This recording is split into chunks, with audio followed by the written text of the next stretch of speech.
Welcome back to Saad's TV. Today's material follows a brilliant CIA cryptographer who leverages classified intel to force his agency to train him as an assassin after his wife is killed in a terrorist attack, embarking on a rogue revenge mission across Europe.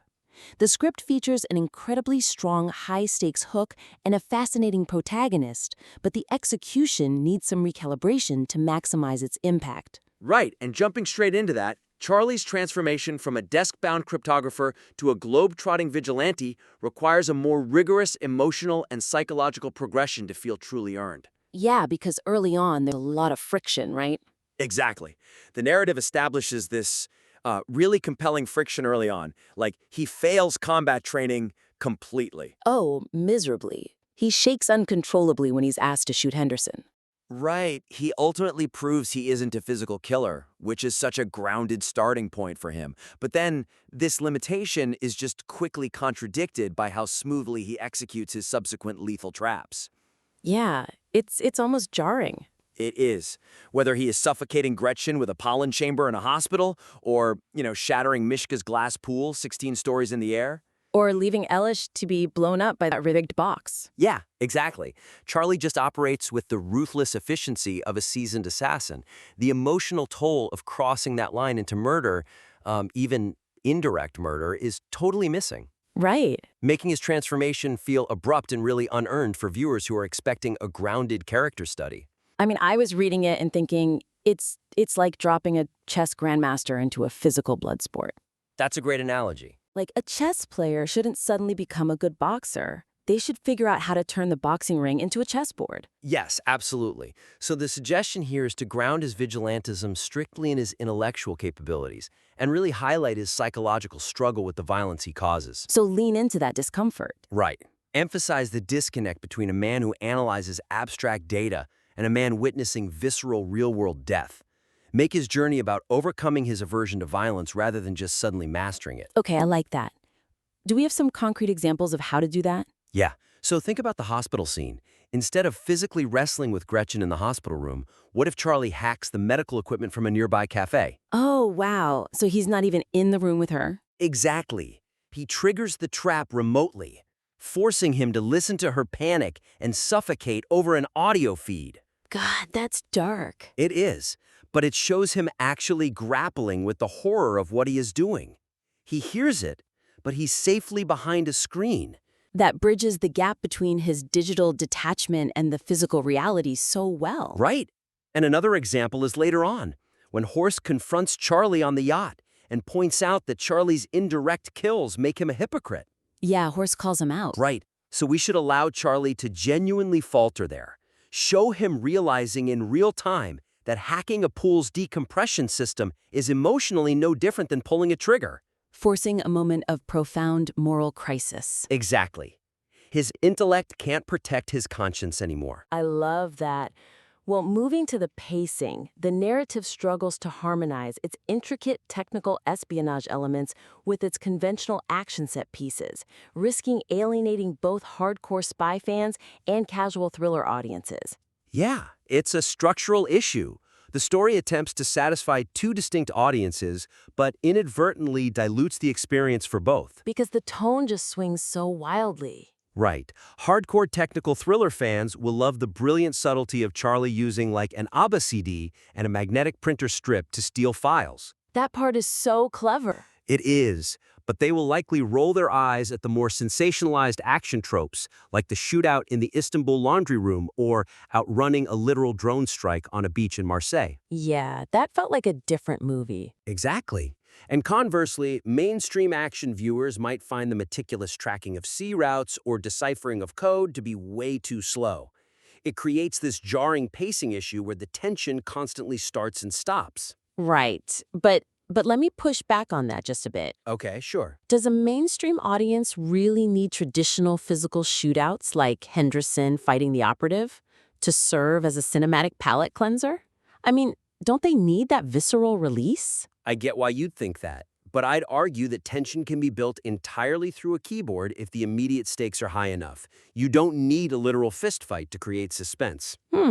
Fair point. So the suggestion is to merge the two genres seamlessly by making the technical problem-solving be the action sequence. Ah, okay. Elevate the hacking from just like exposition to the main event. Right. Elevate the hacking in cryptography from expositional setup to high-stakes, real-time survival mechanics, creating a unified technical thriller that keeps casual viewers on the edge of their seats while satisfying genre purists. So making the code breaking feel like a shootout. Exactly. Let's talk concrete examples for that, because that sounds tricky to format on the page. Well, let's take the drone boat chase. Replace that conventional drone boat chase with a tense, claustrophobic digital evasion sequence. Oh, okay. So where are they? Charlie and Inquiline could be trapped in an apartment complex, frantically spoofing their digital footprints and scrambling Caleb's facial recognition software in real time. Oh, to guide a physical strike team away from their floor. Yes, the sweat on the keyboard, the loading bar, that's your action. That is so much more engaging than just running away. Right, and you can do the same thing at the end. Make the climax purely a battle of systems. Instead of a tense standoff with a gun on the yacht, the primary suspense could come from Charlie desperately trying to rewrite the yacht's navigational protocols. Oh, while Horst technicians try to lock him out of the mainframe? Exactly, before they cross into Finnish waters. It's a tug-of-war for the steering wheel, but executed entirely through code. That is brilliant. It uses his actual skills, but shifting focus to the motivation, the primary revenge motive, while providing an emotionally charged hook, lacks the thematic complexity needed to sustain narrative tension through the third act of a mainstream spy thriller. Yeah, it really does. Once Charlie goes on the offensive, the narrative flattens into a linear procedural checklist. Right, it's just track down Gretchen, kill Mishka, trick Elish, find Horst. Check, check, check. Meanwhile, the far more compelling geopolitical conspiracy like Director Moore and Caleb covering up an unauthorized drone strike that killed 150 people, it fades completely into the background. Yeah, it just vanishes until that tidy press conference at the end. Right, because the revenge plot detaches from the larger conspiracy, the tension deflates, and the story loses its broader significance. Which, brings me to that plot device early on, the dead man switch. Oh, yes. Where Charlie threatens to release the files. It's a stroke of genius, honestly. It gives him so much intellectual leverage. It really does. But I have to ask, does abandoning that intellectual leverage too early, like when the CIA figures out it's a bluff, is that what deflates the plot's momentum? Absolutely. It totally deflates the momentum. He has this ultimate trump card and just loses it. So the suggestion here is to intertwine Charlie's personal vendetta directly with the CIA's systemic corruption. Oh, I see. Force Charlie to confront the reality that stopping the terrorists and dismantling the corrupt CIA apparatus are the exact same mission, requiring him to use his unique cryptographic leverage to solve both at once. Okay, I love that. So concrete examples. How do we weave those together? You connect Sarah's death explicitly to Moore's illegal operations. Okay, wait, how? Perhaps the hotel attack where she died was direct blowback from the Syrian hospital bombing Charlie uncovered in the first place, Oh, wow. making the CIA inadvertently responsible for his wife's murder. Right. It makes it so much more personal and complex. And for the climax, have Charlie construct a real dead man switch. Bring it back. Exactly. Instead of just tipping off Interpol, Charlie could hold Moore's dark secrets hostage digitally, forcing the CIA director to use agency resources to corner Horst in the Baltic Sea. So he's blackmailing his own agency to catch the terrorist? Yes, making his intellect the ultimate weapon that controls both the terrorists and his own corrupt government. That gives the whole third act so much more weight. It really ties everything together beautifully. It really does. Well, to quickly recap, the core takeaways here are ensuring Charlie's emotional transition into a killer is truly earned. Right. And unifying the technical espionage with the action sequences to maintain consistent tension.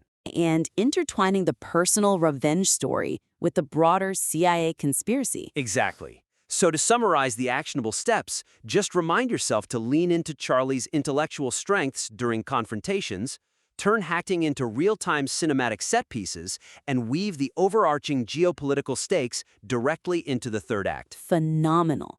We invite the listener to revise their material based on these lenses and submit it back to the critique for a follow-up review. Thanks for tuning in.